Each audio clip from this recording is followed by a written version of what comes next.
गणेशाय नमः. सार्थ श्री ज्ञानेश्वरी. श्री ज्ञानेश्वरी या ग्रंथाच्या सार्थ नावाप्रमाणेच त्यात ईश्वरी ज्ञान अमृताचे शब्दोशब्दी दर्शन घडते. म्हणूनच श्री संत तुकाराम महाराज म्हणतात, जगाच्या कल्याणा संतांच्या विभूती, देह कष्टविती परोपकारी. महाराष्ट्राची पुण्य आणि पावन अशी ही भूमी म्हणजे संत रत्नांची जणू एक खानच आहे. या रत्नांपैकीच एक अमौलिक रत्न आणि एक ईश्वरी अवतार म्हणजेच संतश्रेष्ठ श्री ज्ञानेश्वर महाराज.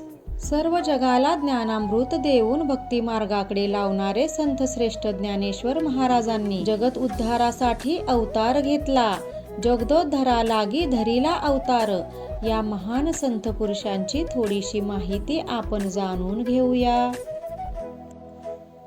नामा म्हणे ग्रंथ श्रेष्ठ ज्ञानदेवी, एक तरी ओवी अनुभवावी. श्री निवृत्ती, ज्ञानेश्वर, सोपान व मुक्ताई ही चारही भावंडे श्री क्षेत्र पैठण येथे शुद्धीपत्र आणण्यासाठी गेली असता तेथील ब्रह्मसभेत एक पखालवाला आपल्या ग्यान्या नावाच्या रेड्याला घेऊन आला होता. त्याकडे पाहून एकाने टवाळी केली, अहो नावात काय आहे, याचेही नाव ग्यान्या आहे. त्यावर संत ज्ञानदेव म्हणाले, तुम्ही म्हणता ते खरे आहे, त्याचा व माझा आत्मा एकच आहे. असे म्हटल्याबरोबर एकाने रेड्याच्या पाठीवर चाबकाचे फटके मारले. ते वळ ज्ञानेश्वर महाराजांच्या पाठीवर उमटले. ते पाहून त्यावर ते म्हणाले, ही बंगाली विद्या आहे. हे खरोखरच श्रेष्ठ असतील तर त्यांचेकडून या रेड्याच्या मुखातून वेद बोलवा. त्या क्षणी संत ज्ञानदेवांनी रेड्याच्या मस्तकावर हात ठेवला व त्याचा परिणाम रेडा वेद बोलू लागला. ज्ञानदेव म्हणे, बोले रे ऋग्वेद, ओंकार शब्द प्रणवाचा. हे पाहून सर्व द्विजवरास पश्चाताप झाला. हे ब्रह्मा, विष्णू, महेश या तीन देवांचे अवतार आहेत व मुक्ताई आदिमायेचा अवतार आहे. आपणाकडून मोठी चूक झाली. यांचा वंश व कुळ धन्य आहे. हे पुण्यशील आहेत असे म्हणून त्यांनी ज्ञानदेवांना नमस्कार करून त्यांचा जय जयकार केला. हा चमत्कार पाहून पैठणच्या ब्राह्मण वृंदांना शुद्धीपत्र देताना धन्यता वाटली.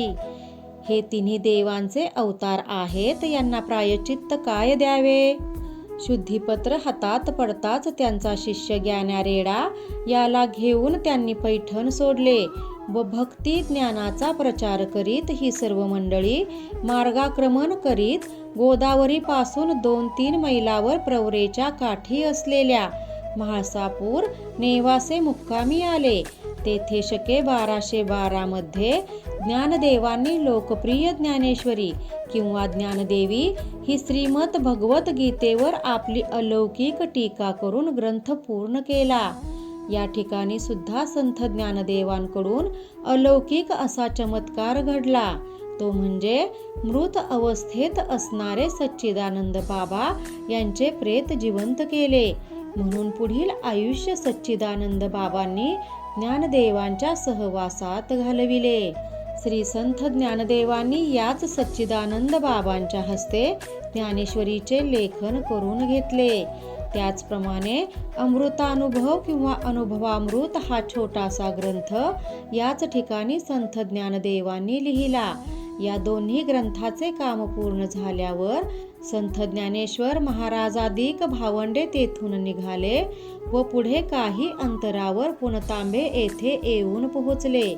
तेथे गोदावरी तीरी चांगदेव नामक एक महासिद्ध समाधी घालून बसले होते व त्यांचे भोवती काही प्रेते पडलेली होती.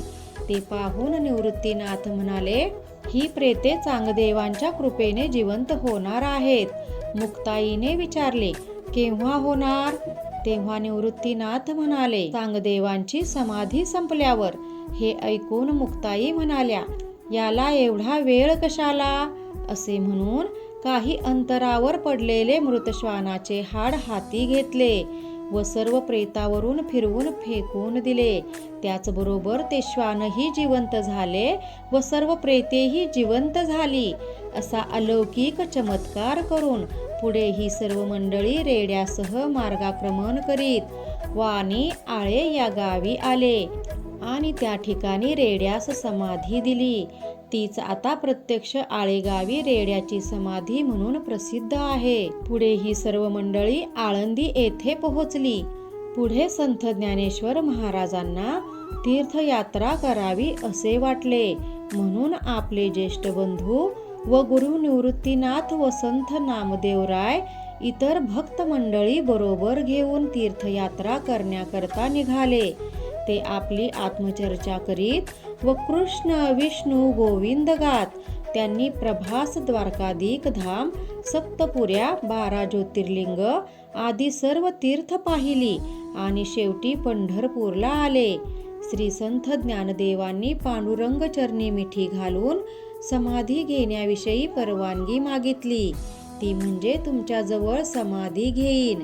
तेव्हा संत ज्ञानदेवांचे हे वचन ऐकून भगवंत म्हणाले, ज्ञानदेवा, इथे तुम्हाला समाधी घेता येणार नाही, तर तुम्हाला पुण्यपावन जी अलंकापुरी येथे समाधी घ्यावी लागेल. संत ज्ञानेश्वर महाराजांना भगवंताकडून वचन आज्ञा मिळाली. ते संत नामदेवराय यांनी वर्णन केले आहे. या भगवंताच्या वचनानुसार सर्व संत मंडळी दिंड्या पताका घेऊन खिन्न मनाने खेद करीत आळंदीला आली. आळंदीला आल्यावर वद्य पक्षात एकादशीस हरिजागर होऊन द्वादशीस बुधवारी पारणे झाले. दुसरे दिवशी त्यांनी गुरुवारी त्रयोदशीस दुपारी गावाजवळील इंद्रायणी नदीच्या काठी श्री सिद्धेश्वराच्या देवळाच्या समोरील नंदी बाजूला सारून समाधीचे स्थान दाखविले. हे पाहून श्री संत नामदेवरायांच्या नारा, विठा, गोंदा, महादा या मुलांनी समाधीची जागा झाडून स्वच्छ केली. नंतर सर्वांनी संत ज्ञानदेवांची पूजा केली व कंठ दाटून येऊन सर्वांच्या तोंडून एकच उद्गार बाहेर पडले, पूर्वी अनंत भक्त झाले, पुढेही भविष्य बोलिले, परिनिवृत्ती ज्ञानदेवे सोडविले अपार जीवजंतू. सर्व भेटल्यानंतर संत ज्ञानदेवांनी सर्वांना नमस्कार केला व तुळशी बेलपत्र अंथरून त्यावर मांडलेल्या दर्भासनावर समाधीस बसले. त्यावेळी निवृत्तीनाथांदी भक्त मंडळींची काय अवस्था झाली असेल हे वर्णन करणे कठीणच आहे.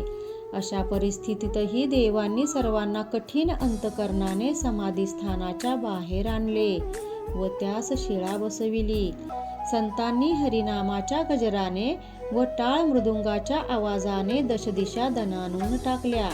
ही गोष्ट शके 1218 दुर्मुख नाम संवत्सरी कार्तिक वद्य त्रयोदशीस गुरुवारी घडली.